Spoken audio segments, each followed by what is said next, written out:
This is a Club 11 production. Dude, the worst part is that it's Vermont Green, right? So their whole thing is sustainability, and This like is one of those. This is not even true. It's one of those the hand warmers that it's like you just like put your your hand there, and then like it just like blows for a little bit, and then boom, like that's it. So I don't think that's why they have the hand warmers there that work like that, because it's Vermont Green. I mean, it's UVM Stadium. I mean, I But guess for the story, See how I say like it's not always. No, but in my head, I thought I was like, oh, I guess like that makes sense. That it's like they have the most efficient. To be fair, you were going through hypothermia. Yeah, I was like my brain was fried. His brain is freezing over. So he's like, oh, it must be this. I genuinely thought I was like, oh, okay, it's because it's Vermont. It's like it has to be like some. There's no other way this warm air could not be coming out. And then so I'm just there, like just basically trying to kick the hand dryer. To the listener, he is wagging his feet in the air as we're all four of us are crowded around one bed right now. Oh man! But I was just trying to like just get now as he's much wiggling his toes. trying to get as much warm air into my running shoes so that I could finally feel them again. And then it's like it was that thing where then somebody just walks into the bathroom who's actually trying to go to the bathroom, and then I just have to stand there and pretend that it's like there's nothing going on here, and then I would just wait for them to get out of the bathroom, and then I just start again trying to kick the hand dryer. Again, context. As explained, this is our Super Bowl. The underdog's up 1-0, and this motherfucker is trying upset. Dude, because the time sensor thing won't keep going. For We're like in the 80th minute. They're about to win. I'm like, where the hell's Pablo at? And then meanwhile, like I wish it's like a reality TV show. It just cuts to him like wagging his feet.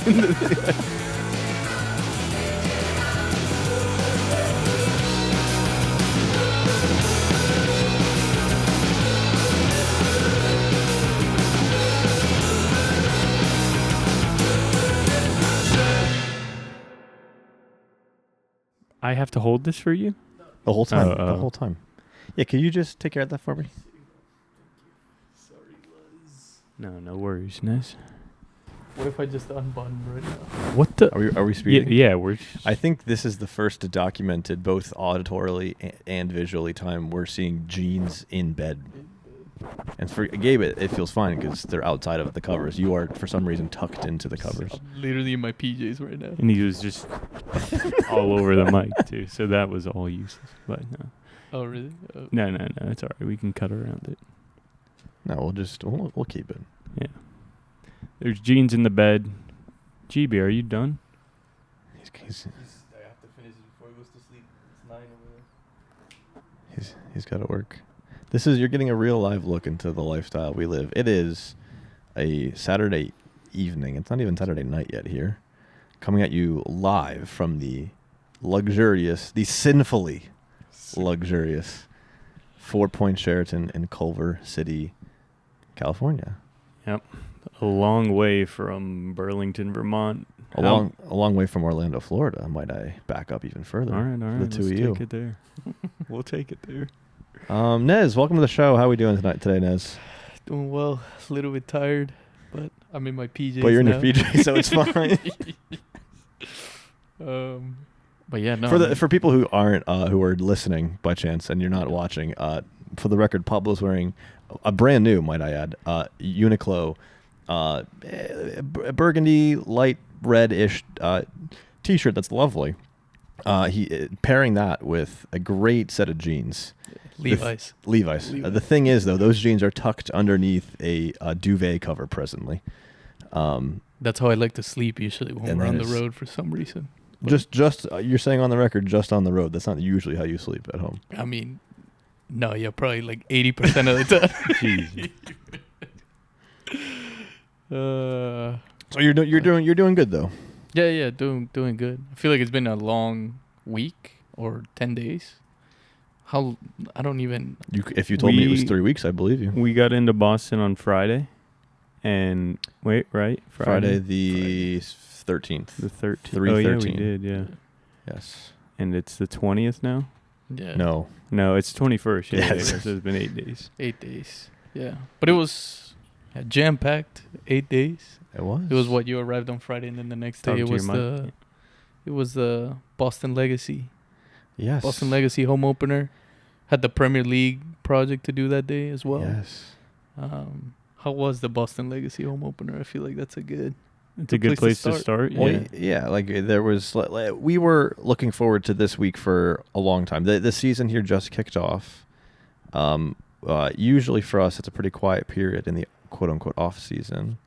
It wasn't this year, which was amazing. But I think we were excited to get out and shoot things. So we had this week circled on our calendar for a while because what did we do first?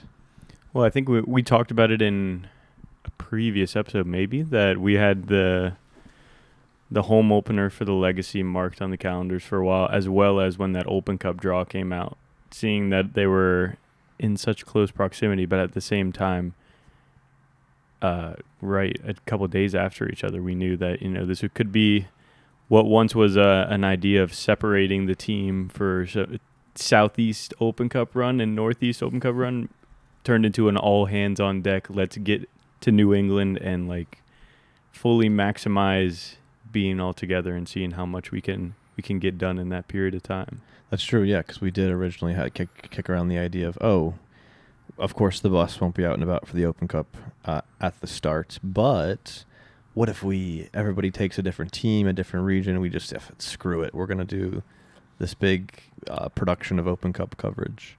And then when we saw the draw, things changed, didn't it? That they did. I feel like it was perfect. I mean, it's two teams that we've covered before, and I feel like every time that we've been there individually, either to Vermont or to Portland, it's been oh my God, that was the greatest thing I've ever seen, the greatest fans, the greatest everything. And then to have them come together to play in the Open Cup, a tournament near and dear to our hearts. It was essentially our Super Bowl. So it was there was no shot that I feel like any of us was going to miss that game. It was we're meeting up and we're going to drive up and we're going to go there. But first, obviously, it was the Legacy. Well, But first, let's talk about another Super Bowl. I was trying to bridge it, but then my mind farted. But Super Bowl, Gillette Stadium, I thought there was something there. Yeah, I mean, City of Champions ass. There you go. And all in the backdrop of all this was maybe we have to go to Los Angeles. Yeah. And will we make it? How will that work? So that's why at least we're all together now. Yeah. And we did start in the unfortunately named City of Champions, didn't we, Pablo? Yeah, we did. I feel like it was that one also I was looking forward to a lot, the Legacy home opener, because I think it was oh my God, how many times do you get to welcome a team into the city that you're living in? Yeah. And for you, it was 0. You weren't there. Yeah, exactly. I mean, it was. Spoilers. I'd been looking forward to it for so long, and then it didn't end up happening. But I don't know if we actually got to talk about in depth of what it felt like to be there in person, because that was a question that I had for both of you guys. It was what did that actually feel like? Because I missed out on it. I'm never gonna get it again. So.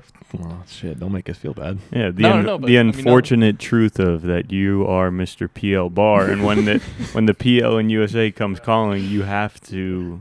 I mean, they want you. They don't want the three of us, and they want the king of it. They want the king. Oh man, it was but that was a whole separate adventure. But I feel like I was just oh my God, everybody is just out at Gillette Stadium having the time of their lives. Meanwhile, you were with your girlfriend too. I mean, it wasn't that bad. He's acting like he was just alone with it. Yeah, but it was. I felt that was very interesting. It was almost like you were alone. Yeah. No, it was. It was a whole thing of I mean, I don't. Although I guess. Yeah, with Lauren, I'd been to the Premier League bar thing in Boston once before. Lauren kicked off arguably the greatest wave of success for the PL Bar series. Friend of the show, Lauren. Friend of the show. But it was crazy because we had come up with this brilliant plan of go to the Banshee and go to Dylan's at the same time, essentially. Yeah, 'cause so yeah, we all have the legacy game circled on our calendar, and then like the week before, it pops up that hey, maybe the PL wants to do a small little thing, but it has to happen on the same day as the legacy game. So it's being the brave soldier that he is. Pablo said, you know what? I'll take a step back from the legacy game, and I will go drink beer at bars all day Saturday. So selfless. So incredibly selfless. So that's at least why you couldn't come. So what you did do instead was what? What was your game plan for doing the PL bar thing? So it was they had this campaign, I think, that they've run in years past, but I think they've revived it with this one. It's called My PL Wish.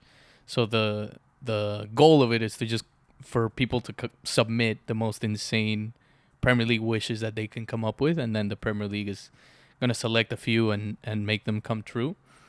So they asked, like, hey, could you go to a few of the bars in Boston and just talk to people and ask them what their craziest Premier League wishes are? And it was, I don't know if we had thought this through, but it was St. Patrick's Day weekend. It was the weekend of the parade. It's true, yeah, it's true. So it was like as soon as I showed up to Dylan's, which is the Arsenal bar in Boston, it was jam-packed with just people wearing green. Like, they weren't there to watch the game necessarily. The back was packed with Arsenal fans, but then the front was just like stuffed with people that were just there celebrating St. Patrick's Day. But yeah, got to talk to some of the fans at the Arsenal game, but then had to go to the Banshee to speak with the Chelsea supporters, Newcastle supporters. We wanted to get fans of like as many teams as we could. I mean, initially, I think they would have been fine with just us going to one bar, but it was like, no, like let's try to get as many supporters and as many clubs as possible. But then the games were at the same time, so I had to ask Lauren, hey, could you stay at Dylan's and film?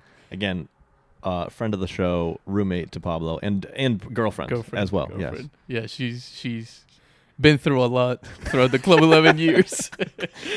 But one of the many unsung heroes of the Club 11 story. Truly. But it was funny because so I had to go to the Banshee, and I told her, I was like, if you could just this will probably be a nice spot to just film. But the spot that I had said was like right underneath the TV in front of like the mass of Arsenal fans. So and I leave and she texts me, it's like everybody's staring at me like and I was like, no, it's just don't, it'll be okay. It'll be okay. Stay strong. But then she ended up getting, I think, like one of the best clips that I think we've ever gotten at a Premier League bar before, which was cool, and very thankful to Lauren for the service on that. Your check's in the mail. But yeah, then the Banshee was cool. Got to talk to a few fans, and I mean the video's out. People can also submit Premier League bar wishes or Premier League wishes as a whole. You can come up with like, hey, I want to meet Haaland and like have a steak with him after a Manchester City game or something like that. So make sure to submit it on the Premier League app because they're gonna be chill.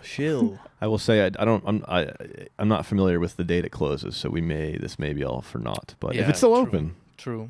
I mean, we'll see. We'll see. But that's what I was up to, just, chatting with fans, watching games and stuff like that. And I was keeping an eye on the legacy score.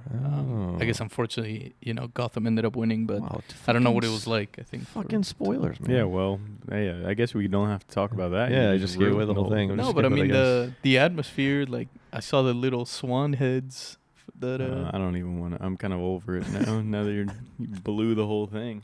No, yeah, it was great. It was my first time at Gillette, and I think it was cool to see how terrible the infrastructure is around the stadium. That we were stuck in. I mean, we were there 2.5 hours before kickoff, and we were still stuck in just like the worst traffic possible. And we had this one because we had press parking because Tyler was going to be shooting on the ground in the stadium, and then Gabe and I were going to be up in the stands doing some of the Continental stuff. And so we had the press parking, and Tyler made the brave and bold decision of, and it was, you could see him live, like in action. This left lane to turn was wide open, but nobody was taking it. And there was just straight cars every other single direction. And the directions would not reroute as much as we tried to move around the point to go to, like would not reroute to taking that road. And then finally Tyler's just like, screw it, I'm going. Makes the left, not a single car in sight the whole way down, and then we park right up next to the stadium. It was a masterclass. It was one of the.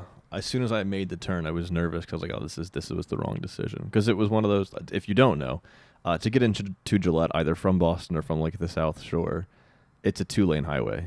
Like that's it. And you can take, I guess, the train sometimes, but it's a 2-lane highway. So I think I got off the main highway onto this 2-lane smaller highway, and it was like, "Oh, you're 20 minutes away and you're 2 miles away." Like, okay, great. Well, just a little bit of traffic will be fine. And we just didn't move for like 35 minutes. Yeah. And like I had to get in to shoot. Like I wanted to get in to make sure I got the players coming out and like stuff like that, because we were there super early, and then we weren't there super early all of a sudden. So there's like one light before the main light where you kind of disperse into the different parts of the parking lot, and you could make a left. No one was making a left, and I was like, I think like this has to wrap around to the other side of the stadium, and like I think the lot we have to be in is on that side, but unknown, like don't know if there's an entrance over there, or if there is one, we can actually go that way. But it was like, fuck it. It's good to know for everybody going to the World Cup, I guess. No, good to know for people with a press pass. Press pass. For a press pass, because like we go left, and there's like then it's a 1-lane each side road, and coming towards us, it's just back to back, like back. And at that point, like my heart is sinking because that line is worse than the other line we were in. It was like, oh, like I'm not getting in until like 5 minutes beforehand.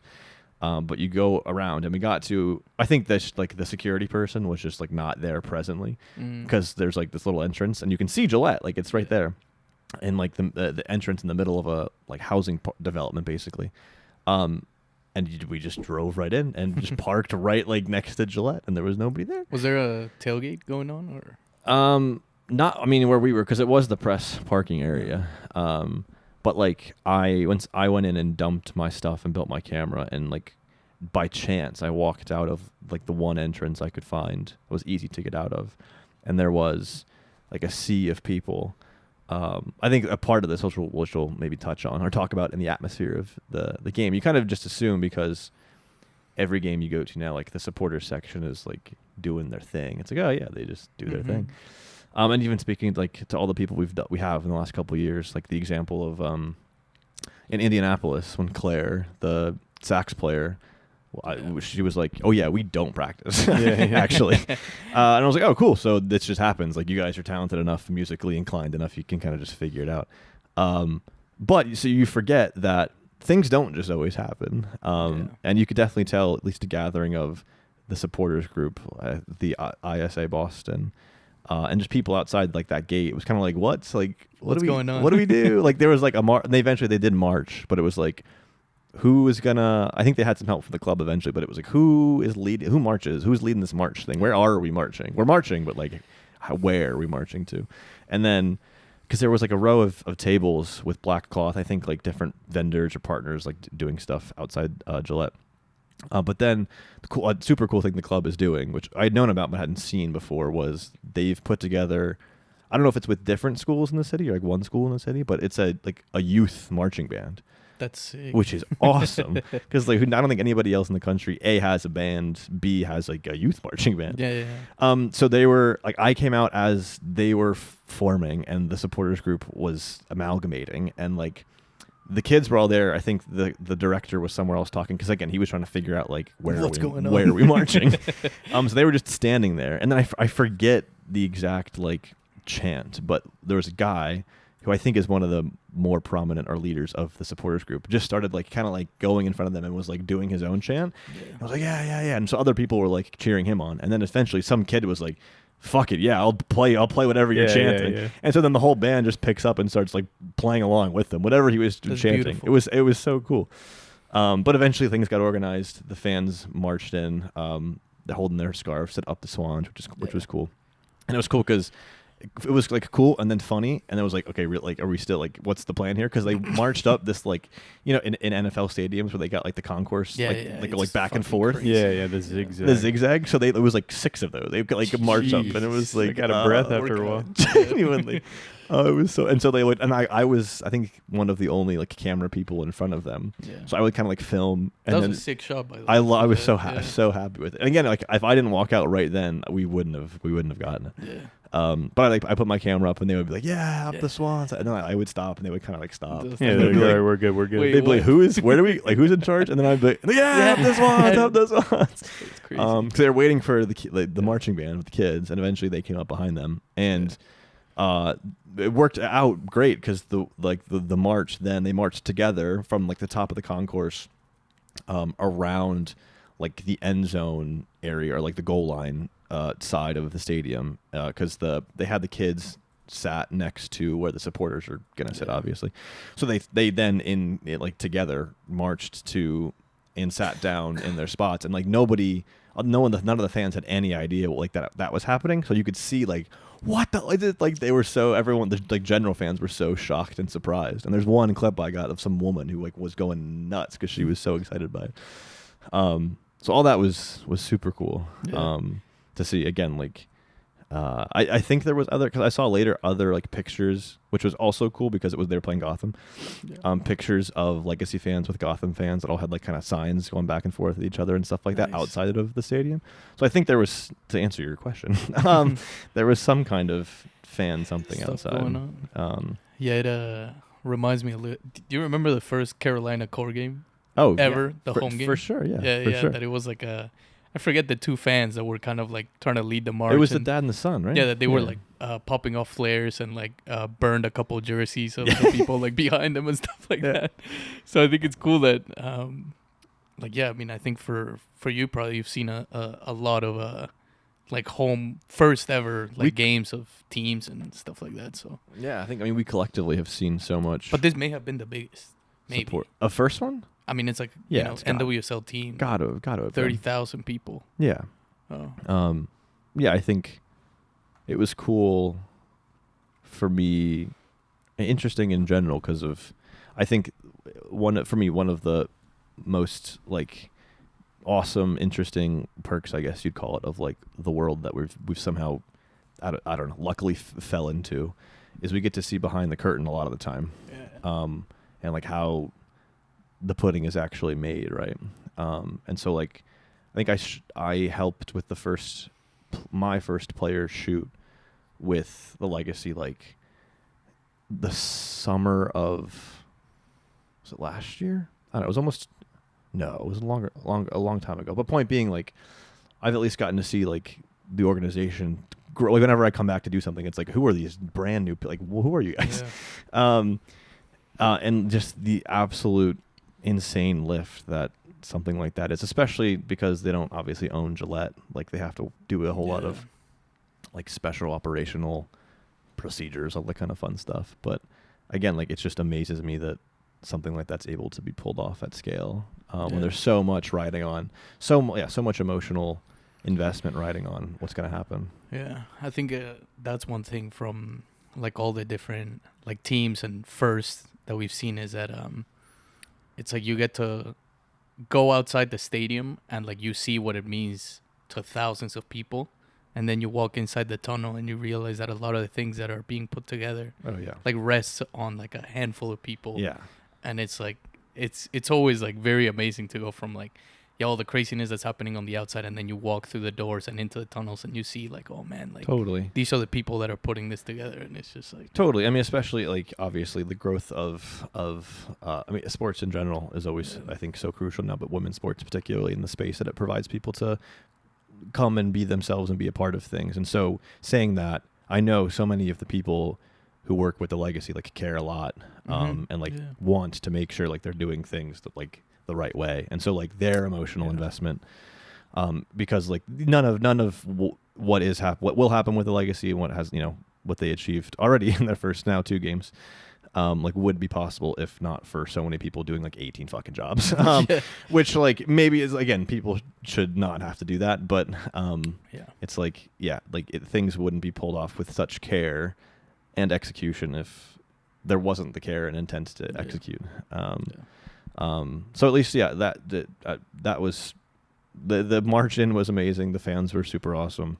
Nice. You could tell they were trying to figure out which way was left and right in terms of like when the chant had a chant, that kind of thing.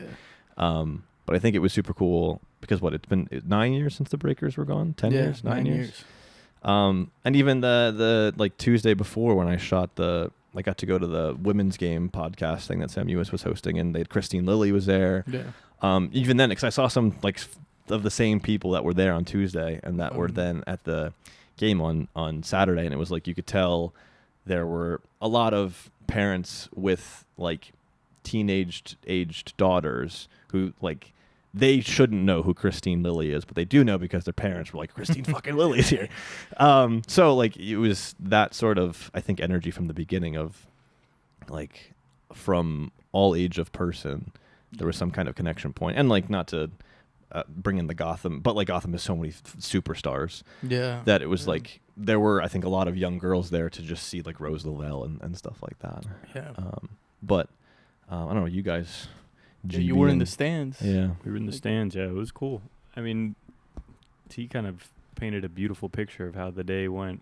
It was a lot of people finding their footing, but there's like pockets of like, you know, like you can see like, all right, things are clicking. Like things are working. And I mean, it makes it easier when there's 30,000 people there. Like it was crazy to see that many people at a game too, and making like an NFL stadium look pretty packed. Yeah. And made for us good videos, but also at the same time it's like inspiring to seeing people get behind teams that to such an effect too, because I know like we're heading to Denver too, and they're rumored to have an even bigger crowd, and it's like, what is that even going to look like? Like that's going to be nuts. And it's cool to see like everyone had their swan hats on. Everyone had beanies on because it was freezing cold out. And so everyone still had like on some piece to rep the legacy. And there was so much like the which I think in our research we confirmed, like the swan heads that you are in the video that we have. Yeah. That I think they were homemade.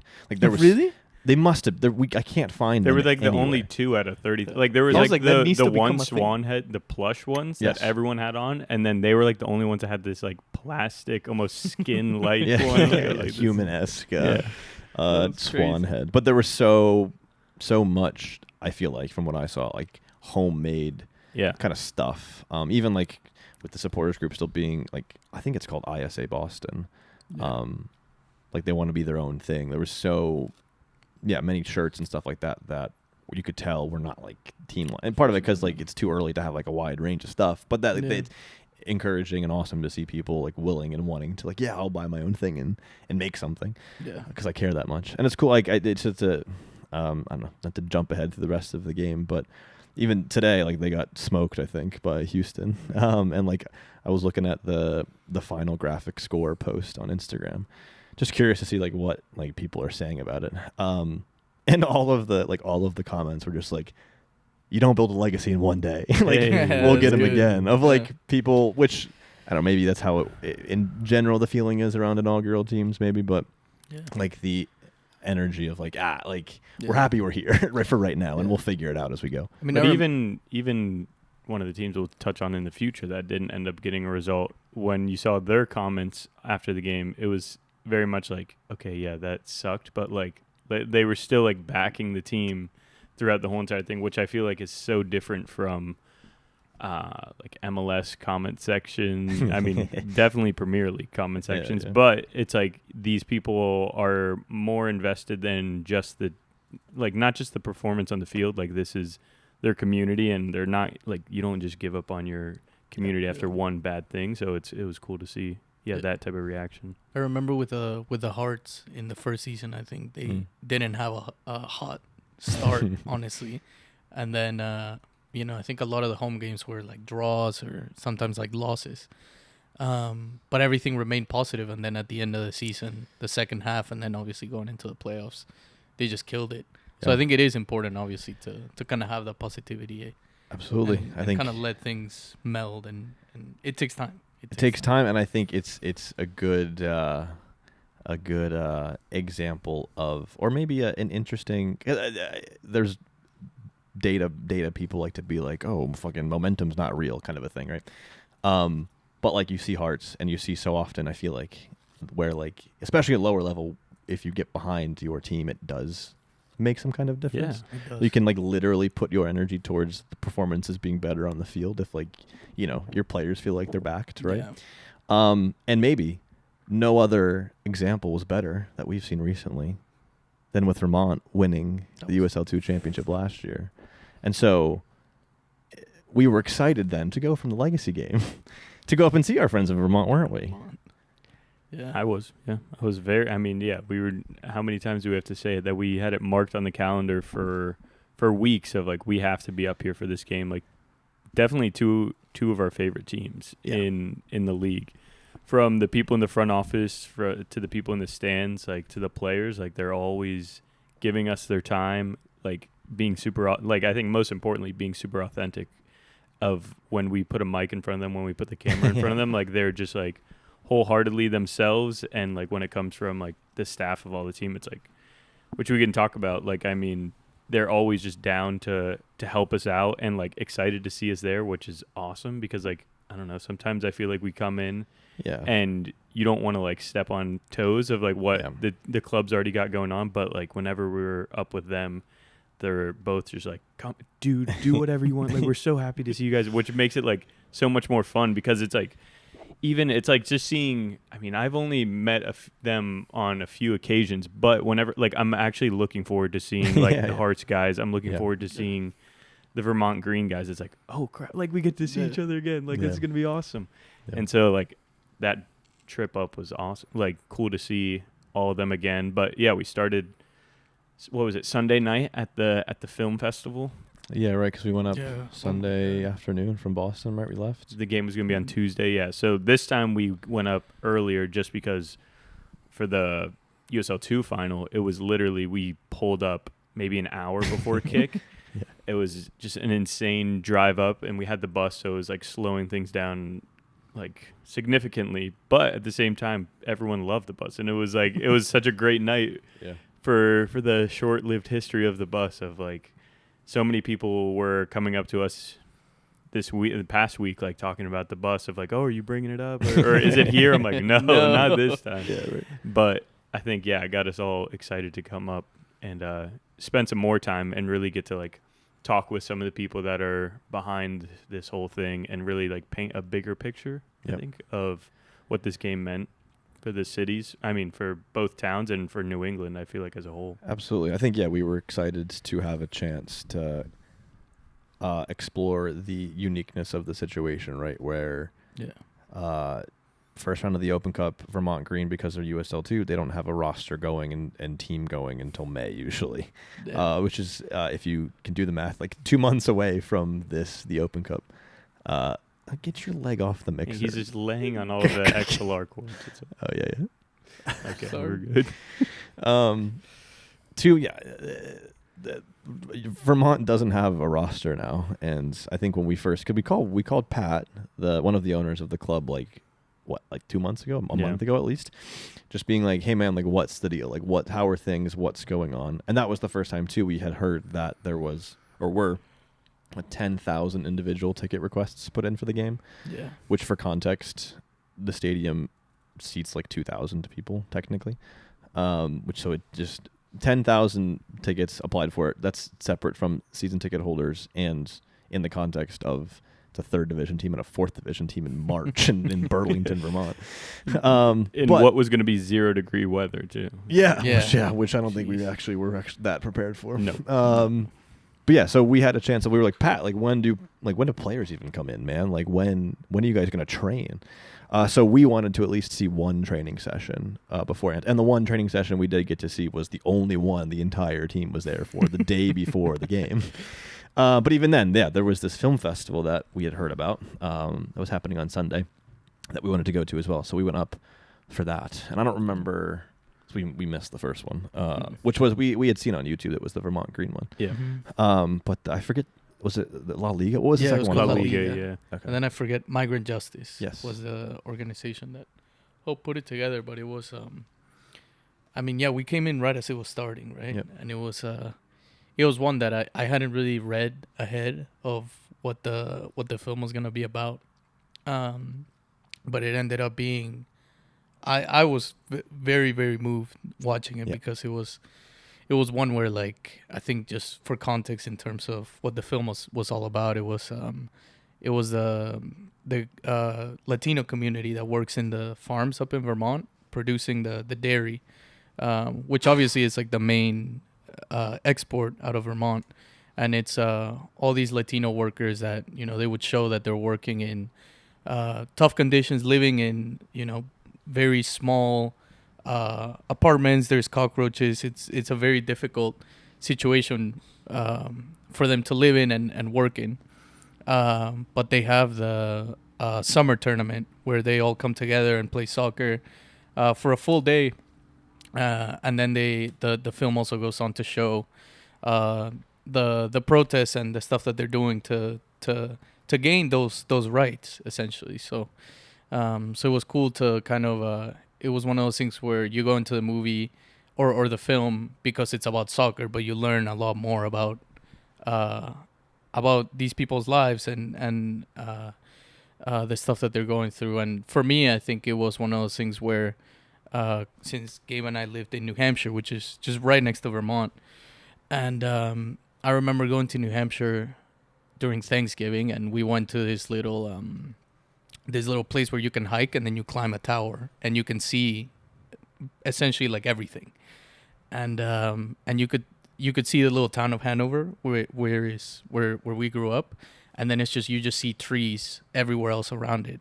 So it's like you realize that you're in an island essentially. And I remember when I was living in Hanover and we were 11, 12, and it was that thing of like, I don't think, soccer exists up here. It's not going on. And then watching this film, I was like, no, it was just, way beyond the trees where I thought that nothing was going on. There's other people that have also come from Latin American countries that are working up here. And they've brought, their traditions. They've brought soccer over, and they're still using that as a way to stay connected to the countries that they've come from. I think that was something that somebody in the film mentioned, that it was a way to stay connected to their heritage, to think back to the days when they used to live in Latin America and Mexico. So that for me, when I was watching it, I was like, man, like, in this place where I thought that there wasn't soccer or that there weren't people that had also come from Latin America, it was like, no, there is this whole community that they are enjoying the beautiful game, but they're also going through a lot of different struggles. But it was very very moving to see that they're still fighting for those rights in a way that feels very Latin American. At the end of the day, they do it with a lot of joy. They sing, and a lot of the phrases that they would use in their protest stuff is like things that I would hear like when I was living in Peru. So it was a really nice film, and I think it was cool then to see that it also resonated with the people that were there watching, like the little kids, and then the people that were in the 60s, 70s, and it was nice. I forget the questions that they were asking, but I feel like that was arguably the coolest part of the whole thing was they did a Q&A afterwards, as you do, and there was a string of 3 questions where I think it was like child, very old, like elder person, and then another child. And all 3 questions were like, it was the perfect representation of like, I don't understand this thing, and I have a very earnest question to come to the table with. Whereas like the kids' questions were more like, why are the conditions this bad? Which to hear from like an 8-year-old is crazy that they wrap their head around that. And then from the other older person was like, it was about like Vermont Green. Like, wait, do other teams do this, or is this normal? And it was like, no. This is a very unique thing going on. But yeah, I think the kids especially were. The questions were like, oh, this kid's locked. This kid's how do you understand this so much? And then I forget her name. To be fair, the woman from Migrant Justice gave like the perfect nuanced like level of answers that the kid could understand. But it was like for me, it was like, oh, the coming up early was worth it for this little interaction of person. Like that kid's gonna go back and like be equipped to talk about this, which is really cool. So yeah, I think Migrant Justice was the organization. If you'd like to check them out. Great. And then we met Tyler there. We did. Cool. famed Vermont artist. He's done I don't know how many pieces of illustration and graphic design for the club, as well as some stuff from Men in Blazers, right? I mean, like if you're ever in Vivid Coffee, just look around and you'll see him all of his work plastered all over the walls. That's like Vivid Coffee's the little hub of Vermont Green in the city. I think that's where they had their end of the season party, or I guess post game celebrations for the USL 2 championship, and yeah, we went in there to work, and then we're like, oh, there's a Vermont Green jersey, and they're like, oh wait, literally like everything up on the walls is Vermont Green. Like, and then there's all Tyler's stuff like right there on the wall that we were just looking at on Instagram the other day. Yeah, it was cool. Yeah, it was like signed kit here, signed kit there, signed team photo from I think the comeback playoff win, not the final. Yeah, but the comeback playoff win. The Owen O'Malley game. Owen O'Malley of legend. That we at the time when it happened, we're like, that's sick that it happened, but did not know the full extent. And I'm so glad that we went back to talk to some people about it, because then people are giving us these insane stories about like, oh yeah, that's when O'Malley scored this. And I'm like, oh, like this is like, he is like in the zeitgeist. Yeah, he's in the zeitgeist. He's like firmly in the lore of Vermont Green forever. Yeah. And that's awesome. Truly a club legend. I feel like they're going to be talking about his name for, 50 years from now. Genuinely. Sure. Friend of the pod, Owen O'Malley. Friend of the pod. Yeah. So yeah, we did. Yeah, we were at Vivid the next day working, which is the hub of Vermont Green, socially at least. I forget the guy's name too, the guy who runs it. But we met him later in the day when we went to go see Setup, and he was there, and I was like, wait, you were making coffee like an hour ago. I was like, yeah, you guys were working like an hour ago. I was like, yeah. It's crazy. So that morning also we went to where did we go? The name of the winter place. No, that was the next day. Oh, that was the next day. We went and got bagels. You were locked away in your room. Oh yeah, you right. were newsletter. You're right. Newsletter. Yeah, you weren't even there though. Yeah. The next day I went to. Listen to him trying to insert himself in things. No, I thought the days have blurred so much that I was like, oh yeah, that was Tuesday, and then no, I guess it was Monday. Yeah, because it was the three of us went to go work. But I think, to finish, Vivid too, they've just released their own like 10-year anniversary kit, which is sick with Icarus that they're selling in the store. And then even when we went to go look on their Instagram, it was like the picture of the kit being released had Meg Linehan in it, which we'll get to seeing her the next day, which is interesting. Just the characters around Vermont is absolutely insane. But we finished a Vivid. And the three of us, Gabe, Justin, and I went to go see Setup / training, which again we were excited for because in the spirit of Vermont basically being a high school football team, it's like you have to before and after. And that's not even fair because high school football teams can leave their banners up, whereas they can't because they rent time and play at UVM. The night before they had to go set up all the banners. Which takes an army of volunteers. There were people building dollies. I don't know for what, but people building dollies off in one corner. There was the tifo being practiced, being raised in one corner. And we walked right as we were walking in. It was like, oh, I wonder when and where we're going to get to talk to Pat. Like, where's Pat? Where's the infamous Pat in Furna? And he was like dropped out of a plane. He was like right there welcoming us in, which was pretty cool. Yeah, it's great. I feel like it's always... His just smile is infectious. Which what we'll get to later, but I've only ever seen him under amazing circumstances for Vermont Green. So it's like, true. I think maybe he has we both have a skewed perspective of each other because like it's always like, dude, you're awesome. And it's like, no, you're awesome. And it just goes back and forth and nothing really ever. There's no way any conversation could ever go wrong.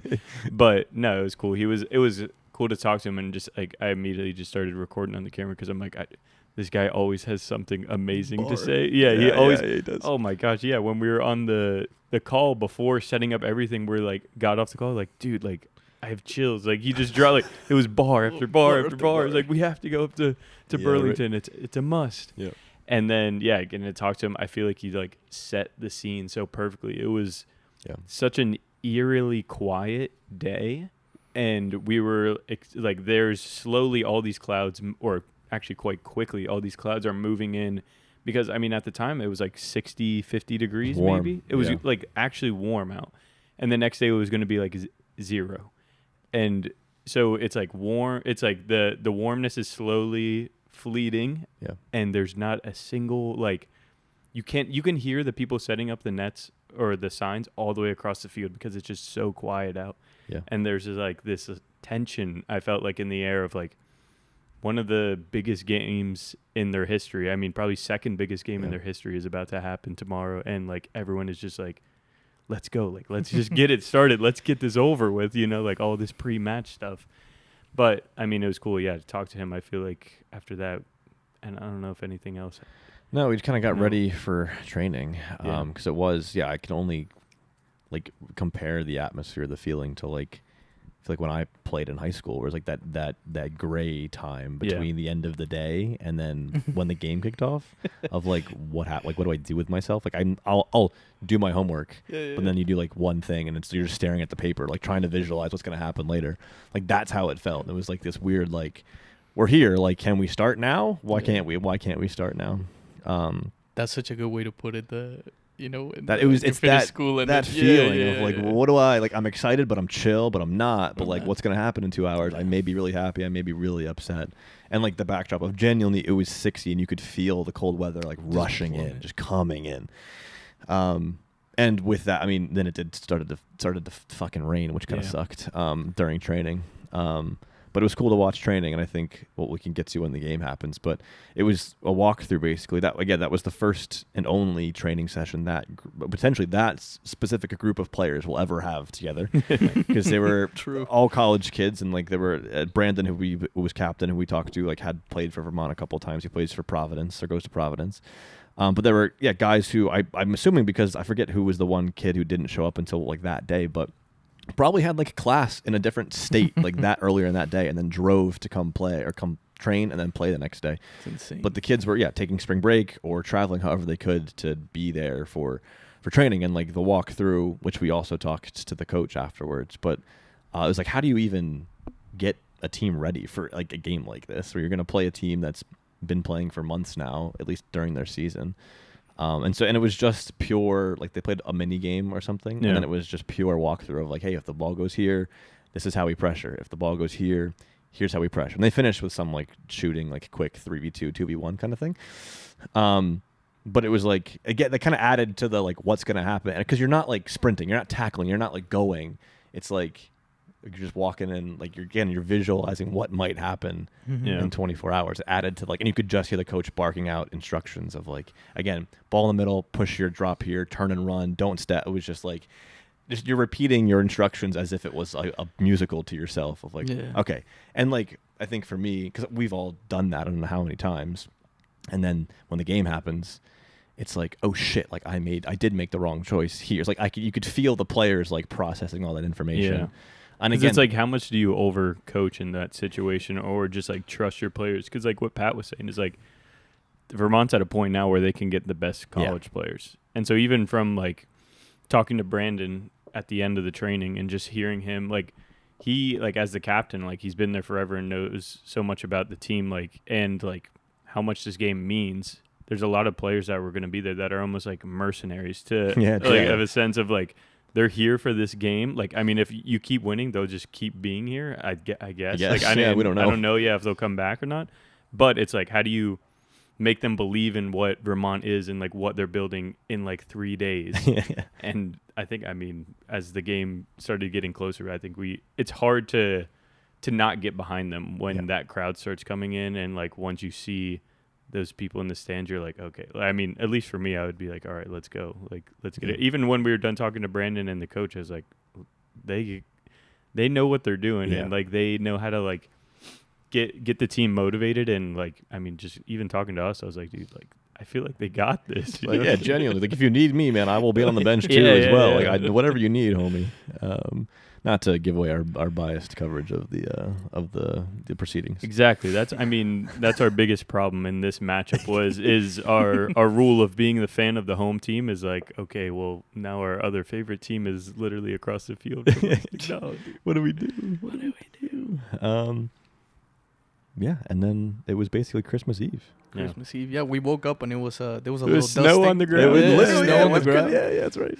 Crazy. But yeah, it was. I remember opening the front door for on the day of the game, the magical day, and it was the coldest thing in the world, man. I was like, oh no, and it was only like the day. And it was just getting colder. It's every hour. And then the game is gonna happen at night, so it's gonna be dark, and this is gonna be awful. Yeah, weather-wise. Yeah. And we quickly, I mean, the days leading up, we were like, we need to find gloves because Yeah, it's true. none of us had gloves. And I mean, I didn't have any long johns or anything. I don't think any of us really had any cold gear. So we're like, all right, let's go. Go ahead. Yeah, Well, it I was- was going to say, thank God we did not find gloves at like Target the yeah, day yeah. before, because we would have not gotten like the pants and stuff like that. That's You're true. Which right. would have screwed us. We were, and the mall in Burlington, just not a single store had anything. Which was crazy. Yeah. Yeah. No, like, no gloves, no hats, no anything. They were like, winter's over, guys. Yeah. Why would you be looking for that stuff? now? 0 degrees is spring for them. Yeah. Spring day. Genuinely. So yeah, it was Christmas Day. There was literally snow on the ground. We went to the diner that day. Yeah, we had to have because went to the diner. We went to after the same diner we went to after the USL2 final in the summer. We talked with a lovely gentleman as we were walking out An Ecuador beanie. in an Ecuador beanie. No connection, I don't No, think. no, definitely. But even him, he was like, he stopped us and was like, what are you guys doing here? Like, what's going on? And we're like, oh, the soccer game. And he was like, what soccer? What do you mean? But he was like, my grandson plays. And actually, if you go to this restaurant, this bartender, like, she's a big fan. So it was cool to see, like, he didn't care about soccer. But in his life, He There didn't were care, people- but there are people in his life that care, which is like, okay, That's cool. let's Yeah. go. That's awesome. I love that it was like, yeah, my grandson is really into soccer. Yeah. And he watches it. He was like, yeah, we watch Italian soccer on. that's right. Yeah, he did, yeah. back in the day. Yeah. And I was like, Yeah. oh, Serie A. And he was like, no, Italian soccer. Yeah, And I was like, yeah. yeah, okay, never Yeah, mind. yeah. Like, never mind. Don't worry about it. But yeah, and then we realized, okay, we actually have to get like kitted up because we're going to die if we don't figure this shit out. I remember I was on the fence about the pants. I think I told you, I was like, no, it'll be fine. And then, like, a few hours later, I was like, dude, thank God. T was like, no, man. Oh, dude, I you went- gotta get pants. So I wonder For sure. if so we go. It's called what was called OGE, right? OGE. Famed apparently OGE in Burlington. We met. Yeah, everyone knew about it when we were talking about it. As It's like, soon- go to OGE. Yeah, Those Yeah, as guys soon will as pick we were up like, oh, sushi. we had to go pick up cold weather stuff. They're like, oh, at OGE. And we're like, yeah. Yeah. I mean, I guess you like followed me around today for some reason. We It met- was snow pants for $30. Yes, yeah. They had like a consignment section, which was great. Well, so So to your good. point of like, thank God we got pants. I don't know if maybe I'm wrong in my memory. If I didn't find those camo pants, I would argue none of us would have gotten pants. You're right. Yeah. Because I was like, like we'll be fine. And I saw these sick Burton camo snow pants, and I was like, so good. I don't need these. But then I was like, well, I live here anyway. I'll use them for some reason. Because there was like a hole in the bottom, but they were like $60, I think. It's like you know what, like I'll get snow pants. And then I was like, well, if I'm gonna get snow pants, I should get like long johns. And then I think that's how we all ended up with different combinations of long johns and, Yeah, it was great. and snow pants. Gloves, too, and all Yeah. that. Oof. Yes, Because I mean, I think I almost left with only the gloves, and then I was like, oh, I feel I should go get the pants. pants. And oh my gosh, I Thank needed God. those so bad. and no sales tax on clothes in Vermont. Oh really? I didn't even Ooh. notice. Yeah, so that's why it was a little bit cheaper too. Wow. We met a friend of the program, Pete. We ran into him at OGE too.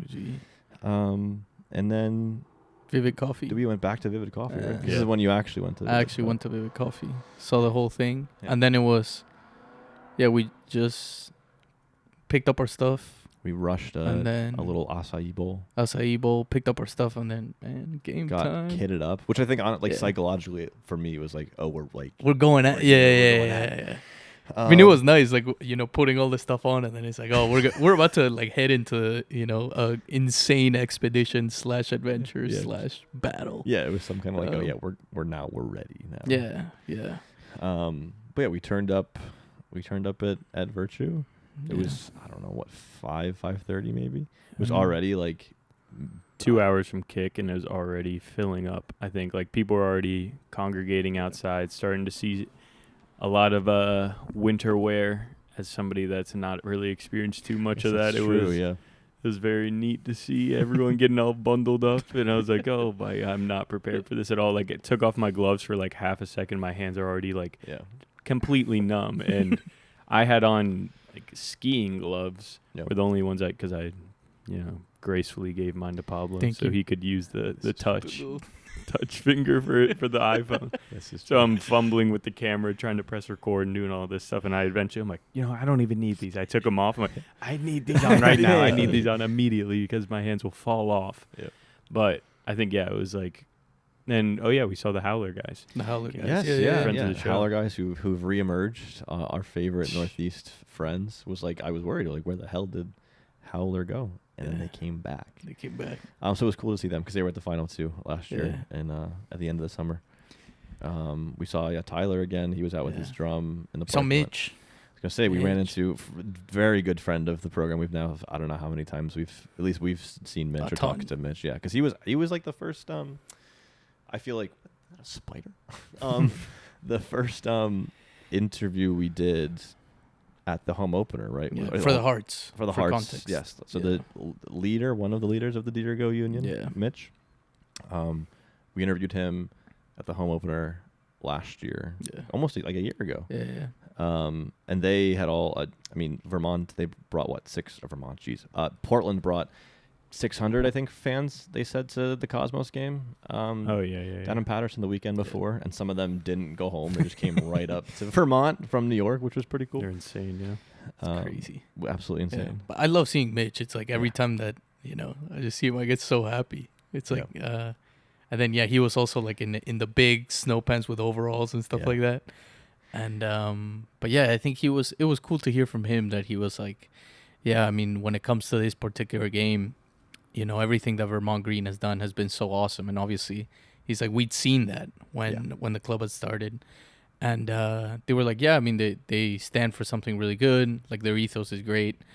And, we had always kind of like looked at them as like, they got something cool going on. How can we make our own spin on that in Portland? So it was like, you could tell that it was like a very, to hear from a supporter of like, this is what the team that I'm playing in a few hours, like, that's what they mean to me. Yeah.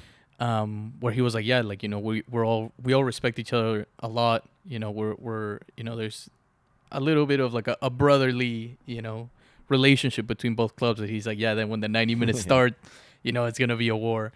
But then seeing I think I saw a couple of there was like a Portland Heart supporter and a Vermont Green supporter coming in together. Yeah. And I was like, okay, like it's finally starting.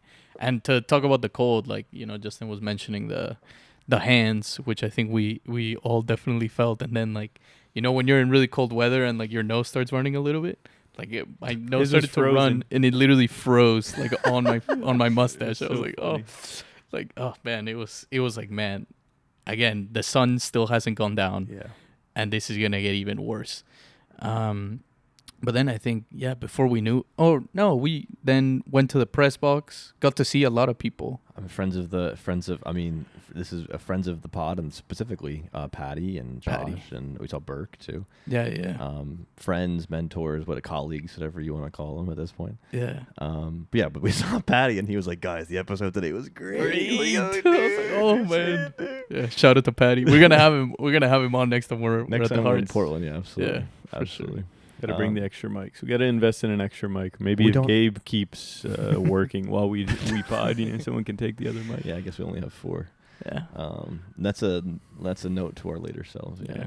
But it was great. I think like it's like so many people that because we made really good friends in Portland. We made really good friends in Vermont, and then it was all of them together in this little tiny press box. Because I think there was a section that was like cordoned off for I guess the main like broadcast and all that type of stuff. So it was just like a tiny little room, and there's like all these people. It was our Mount Rushmore of literally like 20 people or 10 people, just all in one room. Because Luke was shooting for us. Yeah. Dolan, who's one of Luke's friends, who does a whole bunch of New England soccer stuff. It was like, again, like 15 people. It was like nobody else knows or cares about us, but like this group of 15 people is sick. Hell yeah! We see him like 4 times a year. It's so good. Yeah. And then we all went kind of our separate ways after that, right? I think you went down to a little bit. Yeah. So we all, again, even to like as an example of the tasks we give ourselves during 4th division games like this. Pablo was doing a Continental video. Justin was shooting largely for like the Copa 90 thing that we've collab we were doing, and also a YouTube video.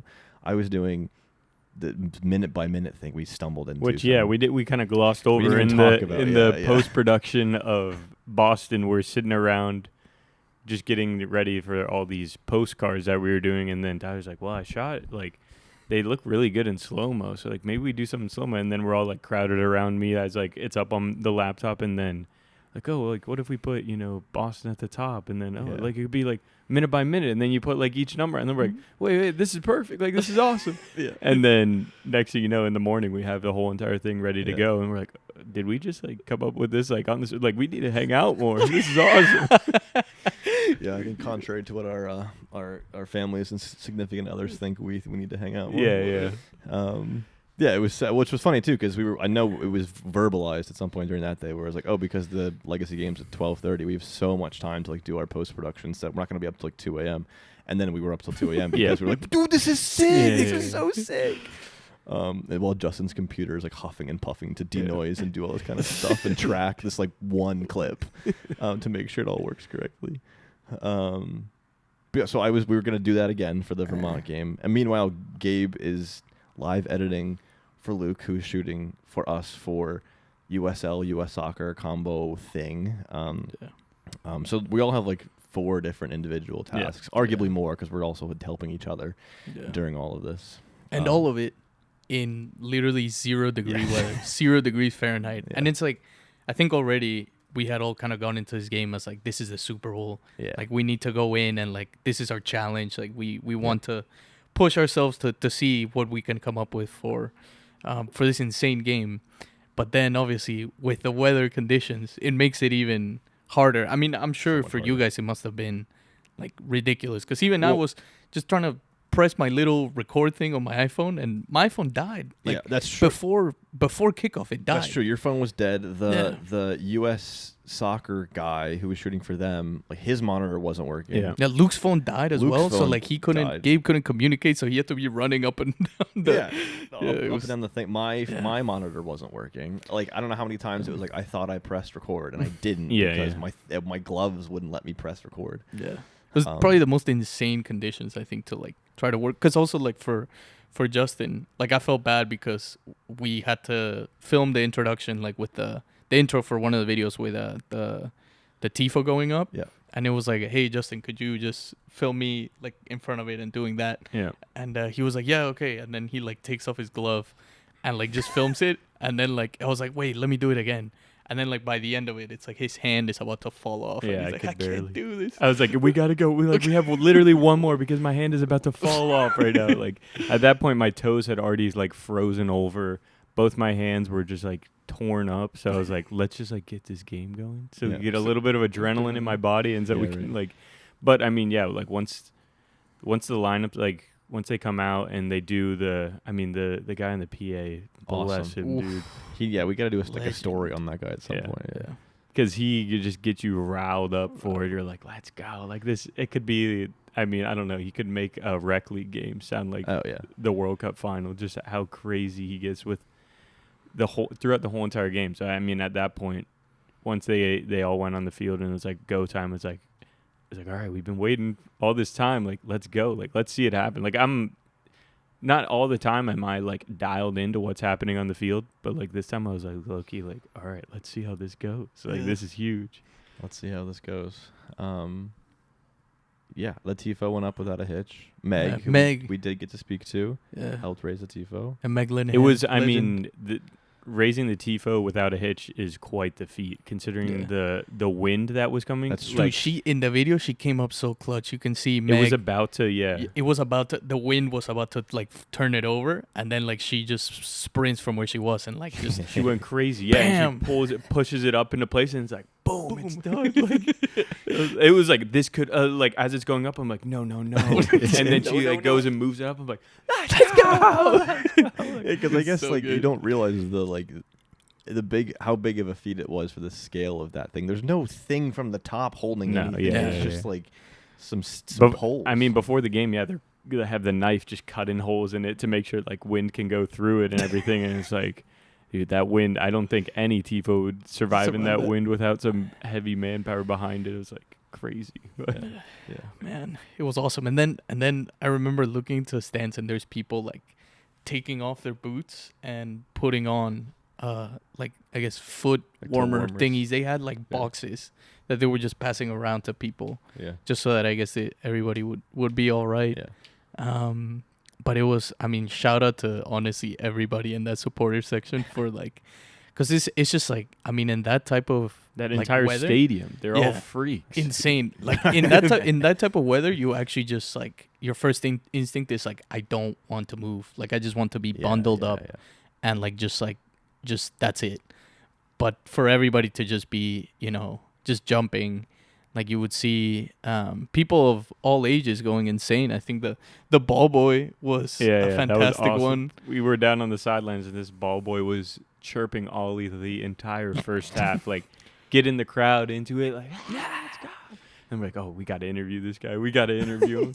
At halftime, we go interview him, and he's like, well, I guess, I mean, before that happened, at the end of the first half, that's when the goal was scored, and the whole entire stadium, I mean, I felt like we were in that 30,000 seat stadium or 30,000 attended stadium, because it was like, it felt crazy. I remember like I was just recording the stands. I look over, I'm like, wait, they're about to score. And then it was like, no way, they just scored. And then the whole crowd, and you just go down the line and everyone's arms are up. And I was like, this is why we came. This is why we came. Yeah, because then they were popping the flares. Yeah, like all the flags just came out. It was, oh man, it was great. Beautiful. Yeah. I mean, for the whole game, but especially in the first half, the walkthrough we mentioned, we got to see the day before. Like they went off without a hitch. Like, Vermont really wasn't bothered at all. Like the whole game, it felt like they were in super control. Yeah.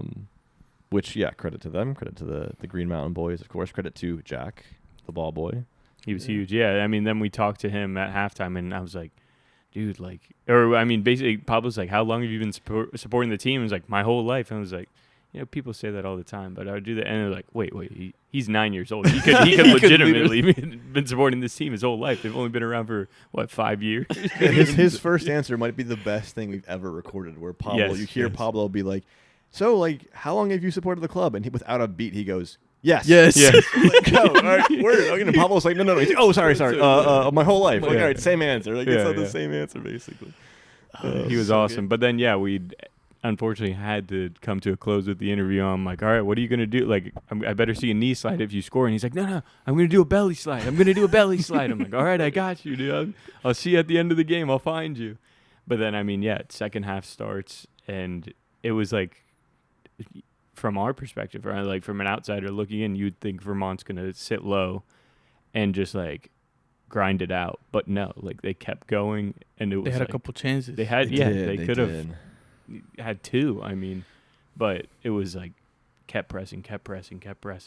And you can see like slowly, because we went over to the hard side for the second half, the hard supporter section, and they're getting like more and more frustrated of like, no way this is actually going to happen. Like, this is crazy. And I mean, eventually, I don't know. Is there anything that you guys want to touch on in the second half? I think it was just like, it was survival mode at that point. I think that was a moment where I genuinely, like, my little toes, both of them, I actually couldn't feel them when I tried to move them. Yeah, we need. Like, it was just like, man, because I was wearing the infamous Continental shoes from. You know, they're just running shoes. So I was like, wholly trained, like there's holes in them. Yeah, they're sheer trainers. It was and you know, I guess had forgotten to buy the socks at the winter place or anything like that. So then by the second half, I was like, I actually cannot move my toe and I can't feel it. So I just, you know, excused myself and went to the... He went up to the press box and said, I'm going to go to the bathroom now, guys. Do not worry about me. Hey, Pablo, you got it, man. Don't worry. But yeah, because it's like me and Pablo running around together doing these, the video stuff together for the YouTube stuff. And Pablo, I mean, both BS brothers are... BS brothers, meaning Gabe and Pablo. His last name, Sapag for the uninitiated, unindoctrinated, which is the four of us that call them the BS brothers. Which hopefully, hey, that'll catch on. Pat, please call them Pat. Please let brothers. us know if you know that we call them the BS brothers. But they have a notoriously small bladder and always have to be. Always have to pee when we're on the road. So I was just like, I mean, this is a lot that he has to go to, because he's not telling me that his toes are freezing. This is in typical Pablo fashion, just not telling the whole truth about anything. Whoa, deep cut. Yeah. Sorry, that was a little, but he always has he'll like play it. He plays it coy. He does. And so he's like, no, fine. I'm just gonna go to the bathroom. All right. And then he's like, it's going like 3 times in 1/2. I'm like, dude, what? And he's like, no, I was in the hand dryer, putting my feet in the hand dryer to warm them up. Dude, the worst part is that it's Vermont Green, right? So their whole thing is sustainability. And this like is one of those. This is not even true. It's like, one of those the hand warmers that it's like you just like put your your hand there, and then like it just like blows for a little bit, and then boom, like that's it. So I don't think that's why they have the hand warmers there that work like that, because it's Vermont Green. I mean, it's UVM Stadium. I mean, I guess but in your head for the narrative, story, yeah. See how I say like he does? It's not always. No, but the in my whole- head, I he thought I was like, embellishes. oh, I guess like that makes sense. That it's like they have the most To be efficient. fair, you were going through hypothermia. Yeah, I his was brain's like my brain was freezing fried. over. His brain is freezing over. So he's like, oh, it must be this. I genuinely thought, I was like, oh, okay, it's because it's Vermont. It's like they it has to be like some. There's no other way this warm air could not be coming out. And then so I'm just there, like just basically trying to kick the hand dryer. To the listener, he is wagging his feet in the air as we're all 4 of us are crowded around one bed right now. Oh man! But I was just trying to like just get Now as he's much wiggling his toes.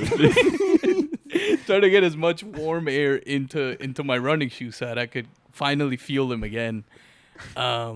And then it's like it was that thing where then somebody just walks into the bathroom who's actually trying to go to the bathroom, and then I just have to stand there and pretend that it's like there's nothing going on here, and then I would just wait for them to get out of the bathroom, and then I just start again trying to kick the hand dryer. Again, context. As explained, this is our Super Bowl. The underdog's up 1-0, and this motherfucker is trying upset Dude, because the time sensor thing won't keep going. For We're his like in the toes. 80th minute. They're about to win. I'm like, where the hell's Pablo at? And then meanwhile, like, I wish it's like a reality TV show. It just cuts to him like wagging his feet in the thing, like. Oh man! But he made it out. Yeah. And it was like, Because I had kept an eye on the time, and I was like, okay, I need to be out by like the 80th minute, and then we'll be all right. yeah, of course. But yeah, no, thank God nobody scored while I was. Well, I think at that there point doing it was like, I mean, for me, I felt excited because it was all right. Like, unless there's a collapse, we're either gonna get a dramatic finish or PK, like overtime potentially, like whatever. So it didn't, like, because Vermont was playing so good too. It was like, there's no worry here. Yeah. Like Portland didn't create anything. And I mean, to put it in context, this is our first time seeing. Well, I guess my first time seeing an underdog win in the Open Cup. That's true. Last year we had terrible luck. I mean, first round Asheville, who shout out won their game Yeah, this they year, did. lost in dramatic fashion. So it was like, Yeah. no, like, come on, we're so close, we're so close to it. And also, it was just more like, please, and I love the Hearts, but I was like, please don't equalize, because I don't know if I can do 30 more minutes of being out here. And I think a lot of people may have felt that way, that it was just like, no, please, like, let's just, if it ends, just let Let's it just shake hands and end this. I mean, even I feel like the Hearts players were like, dude, we're done.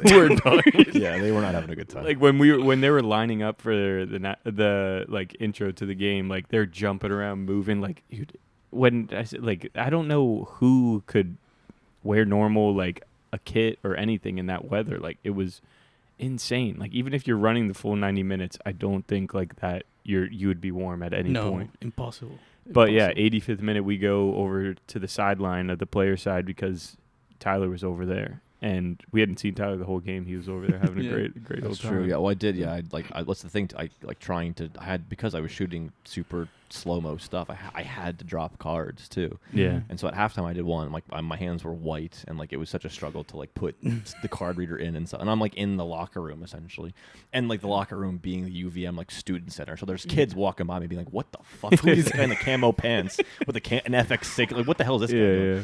But I had to like go drop a card before the end to make sure like things would be fine. So I scurried back in and then scurried back out. And yeah, we all parked by the sideline. We were hopeful there would be something similar to the USL2 final in terms of the run that we achieved. Yeah.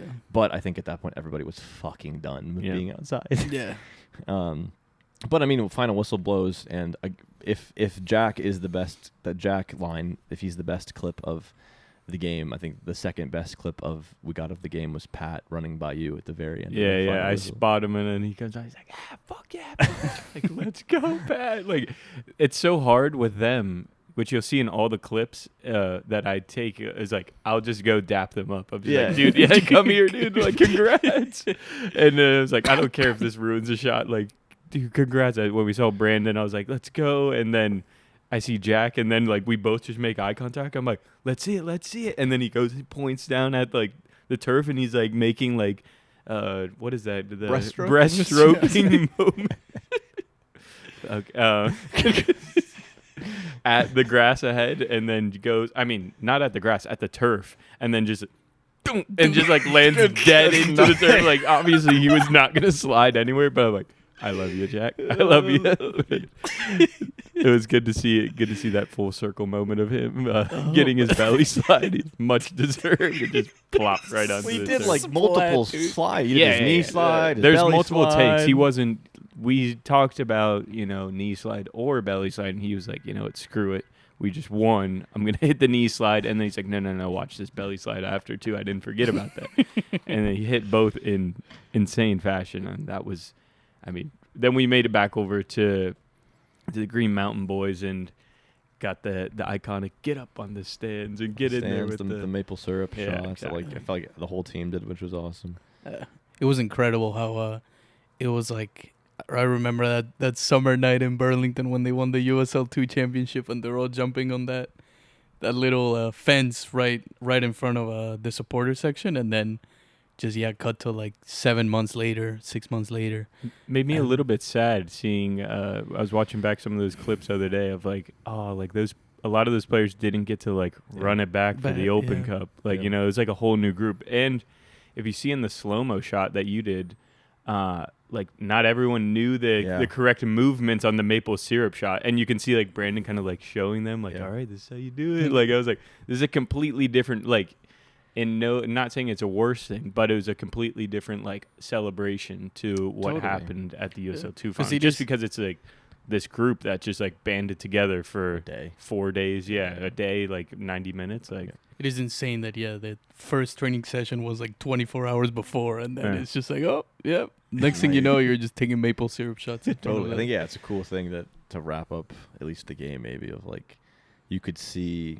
Some of the uncertainty from the players of like in the celebration of like, oh wait, the supporters actually do like they fuck with us. They kind of like came over and it's like, oh cool, game whistle ended. We gave them a clap, like we're done. And they're like, no, get up here, like come on, like it was like and then they did, and then they got so into it. Yes.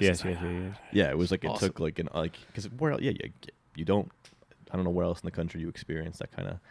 Also keep in mind, like they're like college kids. They're kids. Don't know each other. Probably all walking in with a little bit of like an ego. Because I mean, they're all sick in their own right. And so it's like like, dude. I mean, this generation of aura farming that we live in. It's like, do you want to like play it like, oh yeah, we just like beat this pro team, whatever. Yeah. Or do you want to just. That's true. And they opted for the latter, which I mean, God bless them. Dude. That was awesome. God bless them. Oh, God bless him. And then after saying goodbye to our aforementioned band of amazing 15 sickos.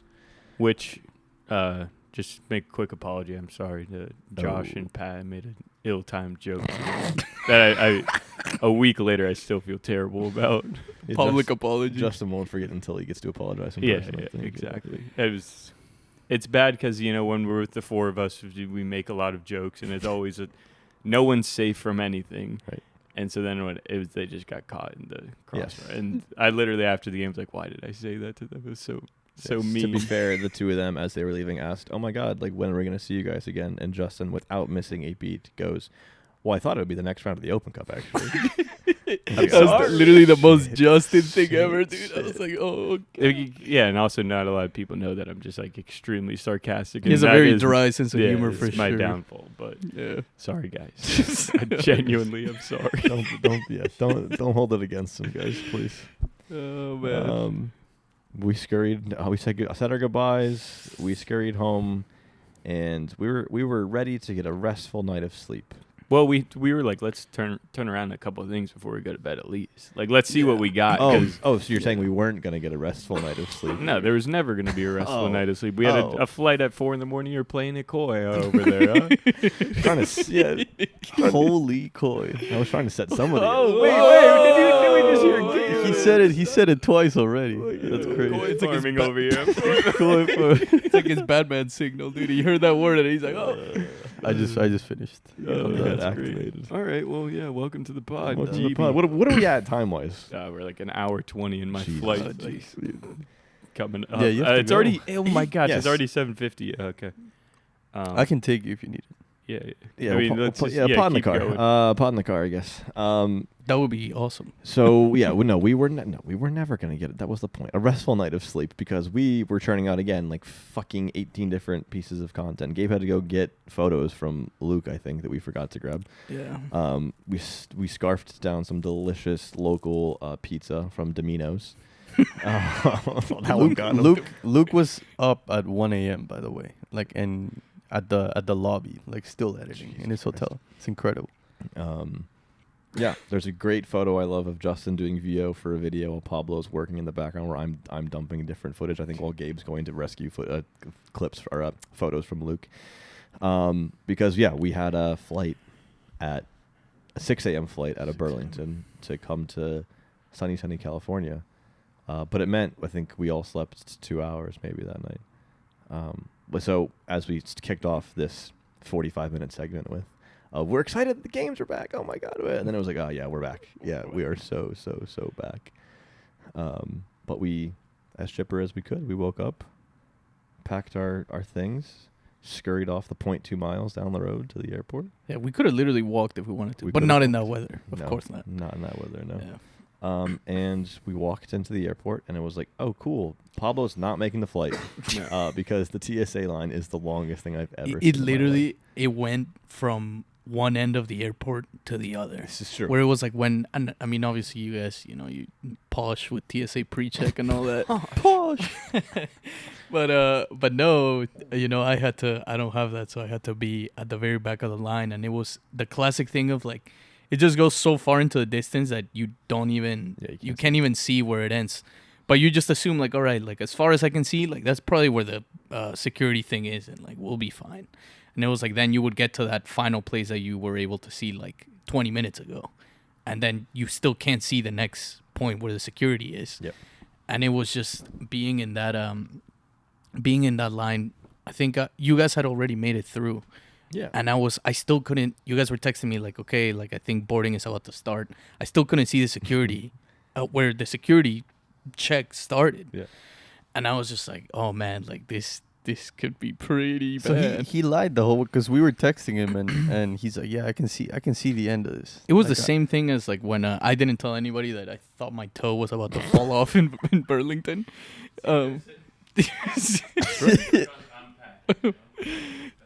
So it was just like I was like, man, I hope I do make it. And then it was I keep getting the notifications of like, all right, your group is boarding, but thankfully at that point I had made it to, I could actually see security, and I was in the final little place to get in, but it was still so just packed because everybody was late and everybody was rushing to try to make their flights. Yeah. And then I got through, and I think I had seen that boarding closed at 5:45 a.m. So it was that early in the morning, and our flight would take off at 6. And like I cleared security at like 5:42, and I was like, "Oh man, like we're at gate 3, so it's gonna be fine. It'll be okay." And I go past security, and it's like you cross security, and the first gate is gate 15 or something. And I was like, "Oh my god, are you kidding me?" So I just sprinted, and I'm not in the best shape of my life. So I get to the gate. No comment. What the hell? No, I get to the gate, just basically wheezing, and and the guy is just like, You made it. You made it. You're all right. You're all safe right. now. You're safe. You're safe. Who said this to you? The gate agent? The gate, yeah. But he was laughing because I think eventually they made the announcement that 65 There, people yeah. were still not on the plane because they were still trying to clear security. So he probably just saw me like running, and he's like, "Dude, like this flight is not gonna leave for like an hour, so like you were gonna be fine." And that's exactly what happened. Made it onto the flight, and nobody. No, but it was Yeah. imperative that you made it on the flight because we had to be up that early because we were flying again to sunny California. To officially join the Adidas Football Society, which is pretty cool. Yeah. But we had to be in Los Angeles by reasonably by like 5 p.m. So like Yeah. if Pablo didn't make this flight, Pablo wasn't making Yeah. the. There were a lot of things like rushing through my mind. I was like, man, like I'm actually gonna miss like this. I feel like we were so nonchalant in leaving him at the TSA line because it was just so early that I forget exactly what we said, but it was like, oh well, man down. Like now we Yeah. just gotta keep. Well, because we had Look to at keep this playing. merry band of brothers that supposedly care about me, but It was like in World War Z when they like save the people, they leave somebody in like the crowd, and we couldn't even see you. Yeah, Like this you're is just true. so far away. This is true. crazy. But yeah, we made it. We made it. We did make it. We made it at like 1 p.m. on time, whatever it was, 2 p.m. Dead as all hell. Got Yeah. to the We got to the hotel. We showered. We Yeah. worked Yeah. then, right? Or we ate and then worked or something. To get stuff out, and then we went off to. Yeah, but when we walked into our hotel rooms, we had little Please. Little gifts, presents, little little gifts. gifts, little gifts. Definitely raised the energy levels. Yeah. Are we getting into the whole adventures in LA? The adventures. Yeah, I'm trying to think about how we do this in like 30 minutes, so we don't make this thing 2 hours. He's like 30 minutes. I gotta look at him. And He's he like, I needs gotta to leave leave. in 10. Gotta leave. All right, how we could do this in like 15 minutes. We just take this setup to the car. Oh, jeez, Louis. Yeah, mobile. Well, yeah, we can be IRL streamers finally. We had little gifts from Adidas that were far too nice. Yeah. Again, far too nice. The whole experience here was far too nice for anything that we've been a part of. So I think even looking back, it was like if you didn't make it, I would have felt so bad. Like I would have been devastated if you did not make the dinner on. I mean, they had a in the gift box. It's like you would open it up and it would be Andres Cantor's voice, goal, and like there was like a little card that would say our names and stuff like that, and to more adventures and really really nice notes. And yeah, I guess if I had missed that, I would have felt so I would bad. have yeah. But you didn't miss it. He made it. We made it. We cool. did some work. We got all changed. We bopped on over to the event space, and we had a lovely dinner and meeting everybody. It was cool because I think, the society stuff's been in the works for a long time, but I don't know. Again, the level of production that went into it, we were like, "What? This is insane. This must have taken so long to put together." It was cool just to get to meet and talk to other people in the space who are gonna be a part of this world that we somehow fell backwards into. I think at least the coolest thing was, or one of the most fun moments was having you guys talk to the Secret Football Club, and realizing that you went to the same high school, just 12 years apart. 12 years apart. Yeah, that was insane. Where it's like, wait, you lived in Maryland? He's like, yeah. The Rockville area. And then it's like, wait, so where did you go to school? And then he mentions the middle school that we went to, mentions the high school that we went to, and it was just like, what are the odds that out of everybody in the world, we all just meet at this soccer thing, and it's just like, we went to the same high school. Yeah, there's blew like my mind. 30 people there, and somehow the four of you went to the same high school.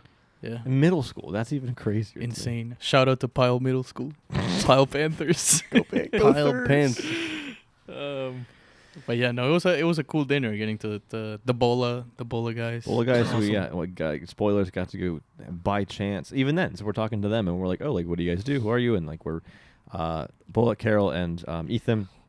We run this freestyle street pickup team situation. I was like, that's amazing. And how old are you guys? And like, oh, we're 20. And I was like, oh my God, you're 20 years old and you're already like this locked in. That's amazing. Insane. But we were talking to them about how we're going to be in LA doing some work afterwards. And they're like, oh, like, what are you doing? And I'm like, oh, we're shooting with this guy his name's Tony, on Friday, like somewhere in Long Beach, like at this pickup thing. And they're like, yeah, like we run pickup in Long Beach on Fridays. Like, you're coming to our thing, and we're like, wait, we are? Like, wait, what?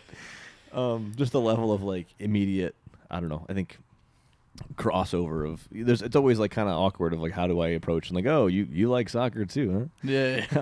But it was like, oh wait, like immediately felt like we were friendly with, like, we had friends immediately, which was really cool. And it was great to see so many of like the Copa people and meet all the Adidas people as well. Yeah. And then even like after that, we went to the Club Sensacional after party and saw even more familiar faces of John. And Jamie and Sarah. That we saw Sarah in London like a month ago, and now we're seeing Sarah in LA. So it's definitely super fun. I can't believe we made it through the night, given we were up for like almost 24 plus hours. Yeah, I think at one point you check your watch and you made the calculations, and it was like, yeah, we've been awake for a day entirely. We weren't home until like 1 a.m. Pacific. Yeah, which would have been 4 a.m. 4 a.m. East Coast. Yeah. We slept briefly. I think we did some more work in the morning the next day, and then off to a full day of programming with Adidas around the away kits. Yeah, it was awesome. I think there was a panel that a few people got to speak on, and then we had the tour of the away kits before they were released, because they were going to be released that night at 9 p.m. I think. So they had signs of like, yes, you can't post anything that's 9 p.m. But we spoke to, I forget the name of the person who designed. Sam, I think. Yeah. Sam Handy. Yeah, Sam Handy. Yeah. And he was going through his favorite jerseys and talking about the inspiration behind each one of them, the different design choices that they had made and why they had made them. Yeah. And it was really cool to get that breakdown from the person that designed these jerseys that are going to be worn in the biggest tournament of our lifetimes, as we think. And it was really cool to be in that room. And I love the Peru jersey, of course. South Africa was great. And then I think also for that we got to talk to a lot of people again from just the soccer community in general that were also hanging out there. So a pretty nice day overall. It was I mean, how often do you get to, like, regardless of your positioning in the soccer world, I think everybody geeks out about jerseys, of course. Yeah. So it was like, and I don't know, maybe traditionally too, it's like, oh, the away kit, like whatever. Yeah, like, it's the secondary, no big deal. But like all of the stories that went into making all of them were absolutely. It was like the most insane. Like away kit drop that I think. I mean, they're beautiful. Looking at stuff afterwards of how they were actually received, the people were like, love them. They crushed. I think that's how we felt when we saw them too. Yeah. But a full day of programming. Back to the hotel to do more work, because of course, and then we put on all of our new outfits. We got all ready. Two of us put on a matching outfit. Oh yeah. Well, I mean, I won't point fingers. Well, we're already running late. We had dinner. We were running late on dinner because somebody wanted to get a little dessert. I think it was me, actually. but and the shuttle was about to leave, like, I think, 6:15 or something. And we're like, all right, let's quickly, like, throw on some clothes. We'll get down there. I get down there. No one's down there yet. And I was like, okay. Like, I didn't have my shoes tied. I had, like, the brand new shoes that we got at one of the little activation things. And they're just, like, still tied, like, how they are in the box. I'm like, all right, screw it. I'll just do it on the bus. And then no one was there. And then Tyler comes out. And I'm like, okay, like, we're going to make, like, fly as shit. Yeah. And honestly, one of the all-time fits. Truly. I mean, it was beautiful. If this weekend taught us anything, I think it's taught us that he can, when he wants, he can do things. Yeah, that was beautiful. That was beautiful. Wow. He can pull off a fit or two. Wow, from the camo pants to the tracksuit, it was. If he had brought those, that would have been too. That's too greedy. That's too greedy. Too greedy. But then Pablo comes in waddling after, and a nice little black Adidas hoodie that they gave us, accompanied by some black pants and some brand new shoes that he got from the same thing where I got the shoes from.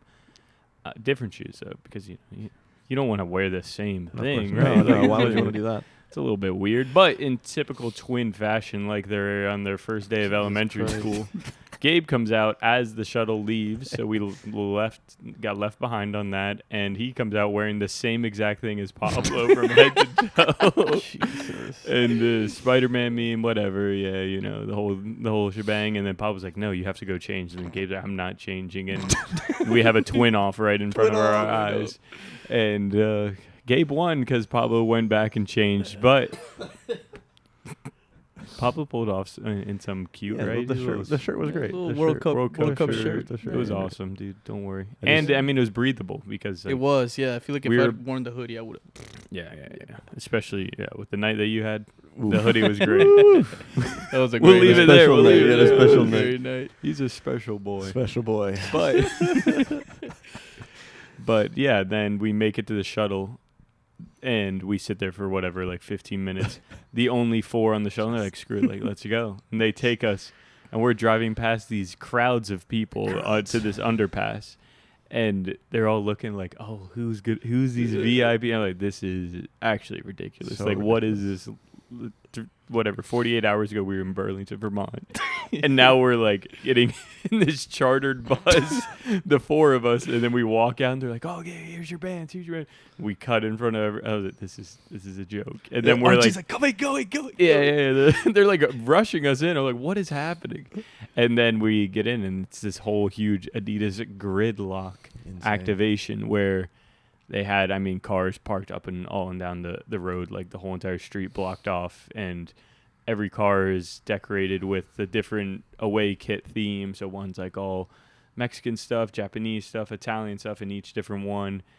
Absolutely absurd. Yeah. And then everywhere you look is some celebrity that you know of, and maybe 3 more that you don't know of. But more of that, honestly. yeah, that when we you learned tap later, the tagged people on Instagram, you're like, oh yeah, that person's insanely famous that we were just standing next to. Like, oh, that's. That was like, crazy. yeah, can you get out of the way of the drink line, man? Like, what the? Like, I'm trying to Yeah, get margarita here.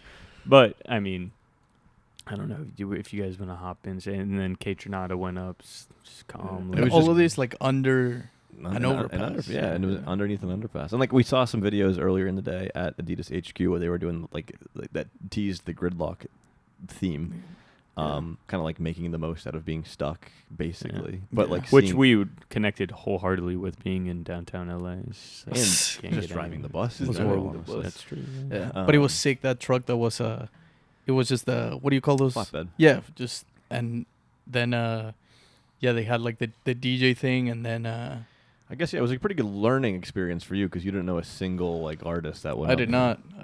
But honestly, like with Justin's energy, I was like, He learned quick. like, Yeah, I he learned enjoyed it. quick. He had fun. Someone had to bring the energy. We had too many LA influencers not jumping around, having a good time, and you got to just crazy. Shout out to the actors from the Rock movie of Madison Pettis. Yes, That's and the one not- he mentioned. That's Not the one yet. he That's remembered. the celebrity. Not yet, friend of the pod. Yeah, but not maybe yet one friend day. of the pod. Will Ferrell. He's like, who's that guy? Kendall Jenner? Nah, I don't know. Yeah. Madison Pettis. Shout out for the He's one. like, no, bro, the Rock movie. He's a football player. You get to Dude, I was blown away. That's like one of the first movies that I remember, like in my life, Wow. for some reason. So And from such a It- cinephile, that's Yeah. high praise. it's crazy. This guy will connect life to a movie every 3 hours. So it's No, shorter than beautiful that. thing. It's quicker than that. Yeah. But then they had they had those like mystery box thingies where Once the kits came out, yeah. yeah, after because they had the runway show of Catwalk. all the catwalk of all the just unveiling all the kits, and then they opened the trunk in one of the cars, and then you could go and grab a mystery kit, and Yep. then you would open it, and I got Germany. I don't know which I one got you Mexico. Mexico, and then I would postulate the team on the kit didn't matter because in the effort of the experience of people will use things and do things for whatever purpose they want to use and do them for. yeah. They became our rallying towels. Yeah, exactly. essentially. We were when Baby Keem came up, we were rallying him. Go, yeah. Everyone jumping around. I mean, to be fair, I didn't really like his new album that much. But it didn't hold me back from like, okay, like let's just like have fun because this is absolutely dumb. The Stupid. situation So that we're in of like I'm not going to just sit here and try to act too cool. And Yeah, Baby yeah. Keem is like, we're making eye contact front row. And he at was a- like, Yeah, I that was like crazy. what's happening over here. Yeah, I yeah, like yeah, this. yeah. And so, I mean, that gave us all the fuel we needed to just rally towel the whole entire time. Like, literally, my calves right now are still sore from that. And my voice is still shot from that as well. But That was awesome. Then freestylers came in. Frankie Flo. Frankie Flo. Friend, yeah, we brought that same Baby Keem energy to Frankie Flo. Yeah. And Frankie. Yeah. going crazy. It was awesome. But I mean, that It was awesome. yeah, Just that the whole, was- the whole. I mean, whole experience. It was like, again, the context of Pablo was sticking his piggies in the Yeah. hand dryer a day before in Burlington, Vermont. Yeah. And we're now somehow locking eyes with Baby Keem. And it was awesome to see these people that we just met, like literally the day before. We're like all buddies now. We're all hugging each other, like, "Oh my god, I'm gonna miss you! I can't wait to go do something with you Yeah, guys right. here or whatever." Like, and all sharing a moment with Baby Keem. Yeah. It was special. It was special. It was special. And then we ended the night with tacos, as you Tacos. do, and Yeah. tacos in a parking lot, as you do, with all of our new best friends. Yeah. So thank you to everybody, like Fergus and Fizz and Archie and Shout and out Caleb. Arch. Yeah, Shout out man, I Archie. can't wait to see them again. Yeah. Ricardo, Ricardo, Caleb. Caleb, yeah, everyone who's I don't know, somehow decided that we need to be a part of this thing. This thing that we're gonna hopefully do all the same stuff we usually do, bring the same energy and sicko-ness that we bring to Burlington, we bring to Portland and everywhere else in the country, and just do more stuff basically. Yeah. And with that, I think Justin is late to the airport. Yeah, we're closing in on an hour 40-minute recording time, and I forgot to turn off 4K on there, so we got so have fun downloading that file. That's why I went up, checked about an hour ago. I'm like, all right, yeah, it should be fine, enough room on the card. The But 70 gigabyte fucking clip. Well, it's the things we do because we love everyone that follows the journey so much that we're you guys deserve 4K. you guys deserve this episode in 4K. The four of you deserve the Yeah. Connor, and Pat. Connor, we love you. Connor, we and love Pat. Thank you for you guys get 4K. Connor, Pat, and Luke is our the only people that we know for sure watch the pod. But Yeah, if anybody else for sure tunes in, somehow reveal yourself. A mailed letter, mysterious DM Yeah. on Instagram. just make yourself known so we Just- can shout you out at the end of the episode. Please reveal yourself.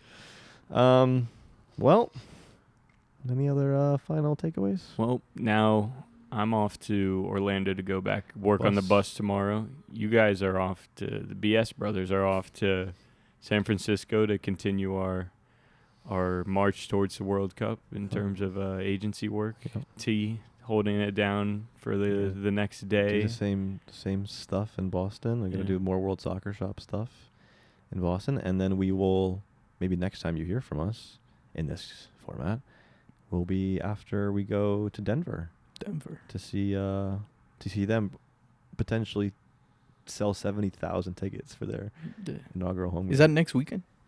Yes, That is next Pablo. weekend. That's At Mile crazy. High. It'll be beautiful. Wow. And with that, We'll see you 11 heads in the next.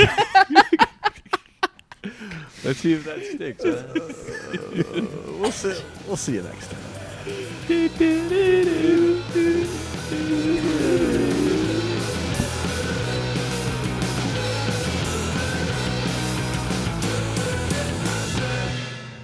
If you made it this far, thank you for listening. If you want to hear more from us, check us out across platforms at CLUBELEVEN and join us on Patreon where you can get exclusive perks and be the first to know about what we're up to. Until then, we'll see you next time.